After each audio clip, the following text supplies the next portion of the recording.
안녕하세요. 이번 소강의에서는 난경과 신농본초경, 그리고 화타, 동봉, 순우의 등의 의가에 관해서 살펴보겠습니다. 먼저 보실 내용은 난경입니다. 난경의 난은 어려울 난자죠. 황제 80일 난경이라는 제목을 가지고 있고 줄여서 난경입니다. 현작이 저술했다고 하지만 가탁된 것에 해당한다고 보면 되고요. 실제로는 지난 시대 의가들의 공동 저작이라고 여겨집니다. 황제내경 내용 중에서 난해에서 당시 의가들 사이에서 논란이 되거나 이론적 견해가 나뉘는 81가지 핵심 쟁점을 문답 형식으로 다루고 있는 책입니다. 난경의 학술적 공헌을 살펴보시면 먼저 명문과 삼초학설을 구체화해서 장부 이론을 보완했고요. 좌신 우명문서를 제기해서 신간 동기를 생명의 근원으로 강조하였습니다. 그리고 오행의 상생상극 원리를 이용한 침법을 정립해서 포세 사암침법 등이 기초가 되었고요. 그리고 진맥의 촌구를 촌관척으로 나누어 활용하는 방식이 기술되어 있습니다. 난해한 이론을 단순화하고 임상적 실용성을 높인 책이라고 보시면 되겠습니다. 이어서 신농본초경이라는 책은 약물학의 시조라고 하는데 오늘날로 치자면 약전 같은 책이라고도 볼 수 있겠습니다. 동안시기 책으로 여겨지고요. 총 365종의 약물을 수록하고 있는데 종류를 이제 독성과 효능에 따라서 상품, 중품, 하품으로 나누어 기술하고 있습니다. 이게 가장 기본적인 본초학 분류 체계라고 볼 수 있고요. 상품 분류를 구체적으로 보시면 먼저 상품에 해당하는 약은 식용으로 섭취해도 될 만큼 약성이 순하고 보약 같은 작용을 하는 약이라고 보시면 됩니다. 중품에서 하품으로 갈수록 약성이 세지고 그만큼 독성도 강해진다고 보시면 되는데 이러한 약들은 효능을 얻기 위해서 잠깐 쓰기는 좋은데 오랫동안 섭취하면 그만큼 문제가 생길 수도 있겠죠. 신동본초경에서는 이런 상품 분류 외에도 한열 올량과 같은 사기, 산고 감신함 같은 오미, 그리고 칠정을 확립해서 약물 사용의 규범을 세웠습니다. 다음으로는 화타라는 인물을 보시겠습니다. 화타는 장준경이랑 비슷한 시대의 인물이었다고 보시면 되고요.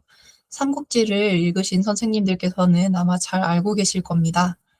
다양한 의술에 통달했지만 그 중에도 특히 외과 수술의 신이라고 불렸고요. 세계 최초 전신 마취제인 마비산을 발명해서 외과 수술을 시행했다고 전해집니다. 마비산이 무슨 약재로 구성되어 있는지는 이제 오늘날까지는 전해지지 않고 있습니다. 화타는 또한 양생법인 화타오금이를 창시했습니다. 저는 예전에 태극권 도장에 좀 다녔었는데 그때 잠시 해봤고요.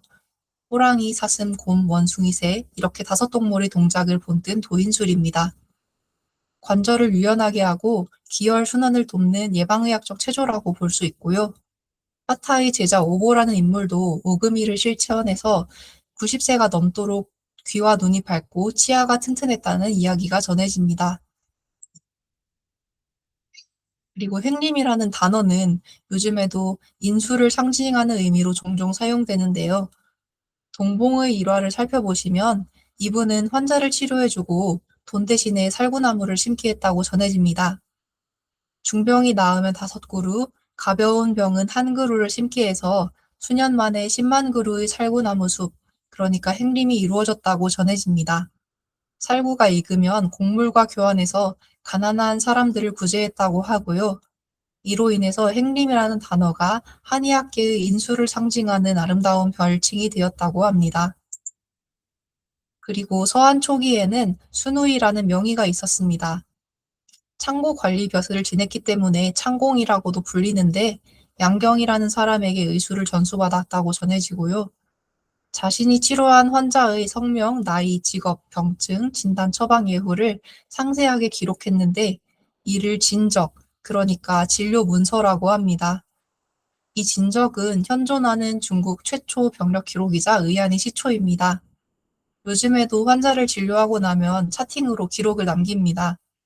환자의 주소증, 현 병력, 과거력, 사회력, 약물력 등 이제 이런 것들은 나중에 진단학 시간에 배우실 건데 이런 차팅 기록을 최초로 남긴 것으로 전해지는 인물이 이제 중국 의학사에서는 순우이라고 보시면 됩니다. 사마천의 사기 편작 창공열전에 25사례가 전해지고 있고요. 이는 임상연구의 귀중한 자료라고 볼 수 있겠습니다.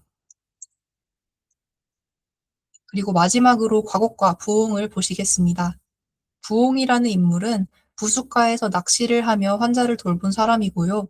침경과 진맥법이라는 책을 저술했다고 하지만 이 책은 오늘날에는 전해지지 않고 있습니다. 과곡이라는 인물은 후한시대 태이승을 지냈고 침고에 능통한 인물이었는데 이분은 의사는 뜻을 모아 환자에게 집중해야 효과가 난다라는 말을 남겼습니다. 이번 강의 시간에는 상한론을 위주로 해서 진한시대 의학을 살펴보았습니다. 진한시대에는 황제내경의 이론, 그리고 상한론의 임상을 바탕으로 한의학의 기초가 확립되었습니다. 오늘날의 우리들은 이를 온고지신의 자세로 계승하며 발전시켜 나아가야 할 것입니다. 감사합니다.